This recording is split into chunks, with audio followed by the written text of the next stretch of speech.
പ്രിയപ്പെട്ടവരെ, ഇന്ന് ജനുവരി 1-ാം തീയതിയാണ്. പുതിയ വർഷം പിറക്കുകയാണ്. 2026-ാം ആണ്ടിലേക്ക് നിങ്ങൾക്ക് ഏവർക്കും എല്ലാ തരത്തിലുമുള്ള മംഗളാശംസകളും നേരുന്നു. വളരെയധികം സന്തോഷവും അഭിവൃദ്ധിയും ഉള്ളതാകട്ടെ പുതുവർഷം എന്ന് ആശിക്കുകയും ആശംസിക്കുകയും ചെയ്യും. ഈ 2026-ാം ആണ്ട് പിറക്കുന്ന സുദിനത്തിൽ പോസിറ്റീവായിട്ടുള്ള എന്തെങ്കിലും ഒരു വാർത്ത നിങ്ങളുമായിട്ട് പങ്കുവെക്കണം എന്നാണ് എൻ്റെ ആഗ്രഹം. ഞാൻ ആലോചിച്ചപ്പോൾ പെട്ടെന്ന് എൻ്റെ ഓർമ്മയിൽ വന്നത് ഈ KSRTCയിൽ ഉണ്ടായ ഒരു ചെറിയ പുരോഗതിയാണ്. ചെറിയ പുരോഗതിയല്ല, ഒരു വലിയ പുരോഗതിയാണ്. KSRTC ലാഭത്തിലായി എന്നാണ് നമ്മുടെ ഗതാഗത മന്ത്രി ഗണേഷ് കുമാർ പറയുന്നത്. ഞാനത് പൂർണ്ണമായിട്ട് വിശ്വസിച്ചിട്ടില്ല. KSRTCക്ക് പ്രവർത്തന ലാഭം ഉണ്ടാകുന്നുണ്ട് എന്നുള്ളത് ശരിയാണ്.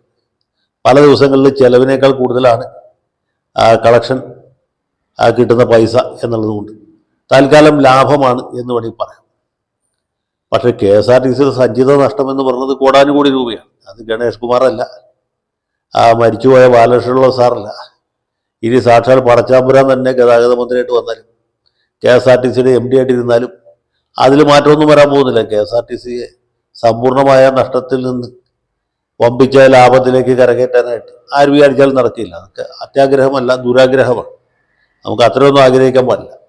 പക്ഷേ KSRTCയിൽ ഞാൻ സന്തോഷകരമായിട്ട് കാണുന്ന ഒരു കാര്യം, ഈ പുതുവർഷത്തിൽ നിങ്ങളുമായിട്ട് പങ്കുവെക്കാൻ ഉദ്ദേശിക്കുന്ന ഒരു കാര്യം, നമുക്കറിയാം ഒരുപാട് കാലമായിട്ട് KSRTCയിൽ സമയാസമയത്ത് ശമ്പളം കൊടുത്തിരുന്നില്ല എന്നത്.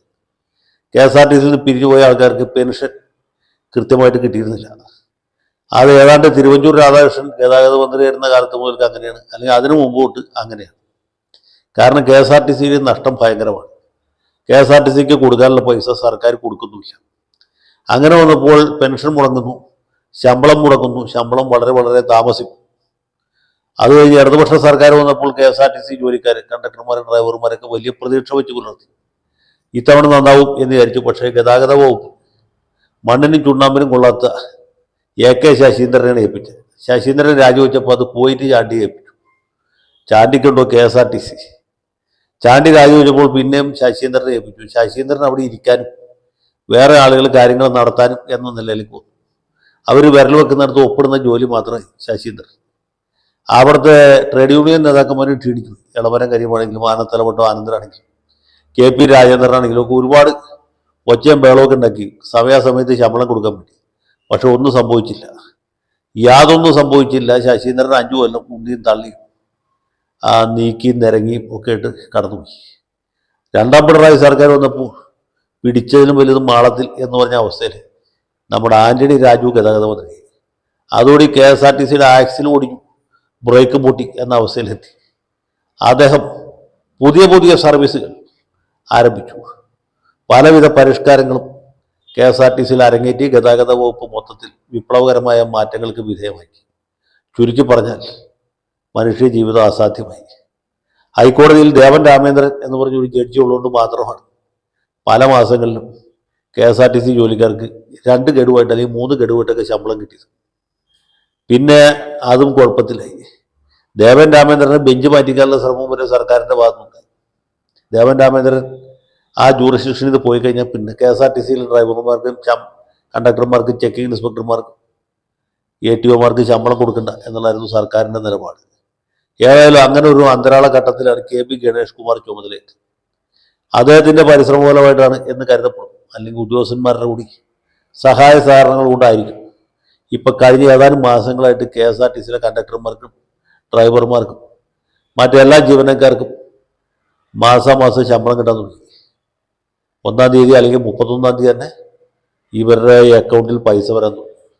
പെൻഷൻകാർക്കും പെൻഷൻ കിട്ടാൻ തുടങ്ങി. ഞാൻ ഈ വീഡിയോ ചെയ്യുന്നതിന് മുമ്പ് എൻ്റെ ഒരു സഹപാഠി KSRTCയിൽ കണ്ടക്ടറായിട്ട് ജോലി പ്രവേശിച്ച് പിന്നീട് ചെക്കിംഗ് ഇൻസ്പെക്ടറായിട്ടോ ATO ആയിട്ടോ റിട്ടയർ ചെയ്ത ഒരാളുണ്ട്. അദ്ദേഹത്തെ വിളിച്ച് ചോദിച്ചു, ചങ്ങാതി ഇപ്പോൾ പെൻഷൻ കിട്ടുന്നുണ്ടോ? പുള്ളി പറഞ്ഞ് ഈ മാസത്തിൽ ഒരല്പം വൈകി, തെരഞ്ഞെടുപ്പ് കാരണം. സാധാരണ എല്ലാ മാസവും 1-ാം തീയതി അല്ലെങ്കിൽ 2-ാം തീയതി പെൻഷൻ കിട്ടിക്കൊണ്ടിരിക്കുന്നുണ്ട്. ഈ മാസത്തിൽ തെരഞ്ഞെടുപ്പായിട്ടുണ്ടാവും തോന്നുന്നു, ഒരല്പം വൈകി എന്ന് മാത്രം. ഞാൻ ചോദിച്ചു, നിങ്ങളുടെ കൂടെ ജോലിയിലുണ്ടാകുന്ന ഇപ്പോഴും സർവീസിലുള്ള ആളുകൾക്ക് ശമ്പളം മുടങ്ങാതെ കിട്ടുന്നുണ്ടോ? പുള്ളി പറഞ്ഞു അത് കിട്ടുന്നുണ്ട്. പുള്ളി പറഞ്ഞ് ദേവൻ സാർ ഉണ്ടായിരുന്നുകൊണ്ടാണ് ഞങ്ങൾ കുറച്ച് ആൾ ഈ ശമ്പളവും പെൻഷനൊക്കെ മേടിച്ച് മുന്നോട്ട് വരുന്നത്. ഇപ്പോൾ പുള്ളിയുടെ ഉത്തരവുകൊണ്ടാണോ എന്തോ ഇപ്പോഴും കൃത്യമായിട്ട് കിട്ടുന്നുണ്ട് എന്ന്. KB ഗണേഷ് കുമാറിൻ്റെ കഴിവുകൊണ്ടാണെന്ന് ഞാൻ പറഞ്ഞില്ല. കാരണം ഇത് ഈ കേൾക്കുന്ന ആൾ സഖാവാണ്. സഖാവിന് ചിലപ്പോൾ അത് ഇഷ്ടപ്പെടില്ല എന്ന് തോന്നിയുകൊണ്ട് ഞാൻ ആ ഭാഗം പറഞ്ഞില്ല. ഏതായാലും എലി അല്ല, പൂച്ച കറുത്തായാലും വെളുത്തായാലും എലിയെ പിടിച്ചാൽ മതി എന്നാണ് സഖാവ് മാവോ സേതു എന്ന് പറഞ്ഞത്. അത് തന്നെയാണ് ഞാനും പറയുന്നത്. ഗതാഗത മന്ത്രി ആന്റണി രാജു ആയാലും വിരോധമില്ല, ശശീന്ദ്രനായാലും വിരോധമില്ല, ഗണേഷ് കുമാർ ആയാലും വിരോധമില്ല. KSRTCയിലെ ജോലിക്കാർക്ക്, കണ്ടക്ടർമാർക്കും ഡ്രൈവർമാർക്കും ഒക്കെ 30-ാം പക്കം അല്ലെങ്കിൽ 31-ാം പക്കം ഏറിയത് 1-ാം തീയതി 2-ാം തീയതി ശമ്പളം കിട്ടുക എന്നുള്ളത് വളരെ പ്രധാനമാണ്. പിരിഞ്ഞു പോയവർക്ക് പെൻഷനും മറ്റ് ആനുകൂല്യങ്ങളും കിട്ടുക എന്നുള്ളതും അതുപോലെ തന്നെ പ്രധാനമാണ്. ഇത് പറയുമ്പോൾ ഒരു ചെറിയ ശുപാർശ കൂടി ബഹുമാനപ്പെട്ട മന്ത്രി ഗണേഷ് കുമാറിനോട് എനിക്ക് പറയാനുണ്ട്. ഈ കേരള സംസ്ഥാനത്ത് ഈ ജൂലൈ മാസത്തിലെ ശമ്പളം ഒക്ടോബറിലും ഓഗസ്റ്റിലെ ശമ്പളം ഡിസംബറിലും വായിക്കുന്ന ഒരു കൂട്ടരുണ്ട്. അതാരെന്ന് വെച്ചാൽ ഈ മാധ്യമം ദിനപത്രത്തിലെ സബ് എഡിറ്റർമാരും റിപ്പോർട്ടർമാരുമാണ്. അതിലെ താഴെയുള്ള ജീവനക്കാർക്ക് അത്രയും വൈകില്ല, എന്നാലും 2-3 ഗഡുവായിട്ടൊക്കെ ശമ്പളം കൊടുക്കുന്നത്.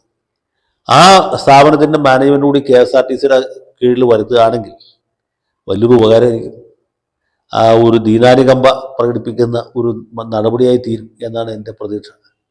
എൻ്റെ വിശ്വാസം ബഹുമാനപ്പെട്ട മന്ത്രി ഗണേഷ് കുമാറിൻ്റെ സത്വര ശ്രദ്ധ ഇക്കാര്യത്തിൽ പതിയണം എന്നുകൂടി അഭ്യർത്ഥിച്ചുകൊണ്ട് എൻ്റെ വാക്കുകൾ ഉപസംഹരിക്കുന്നു.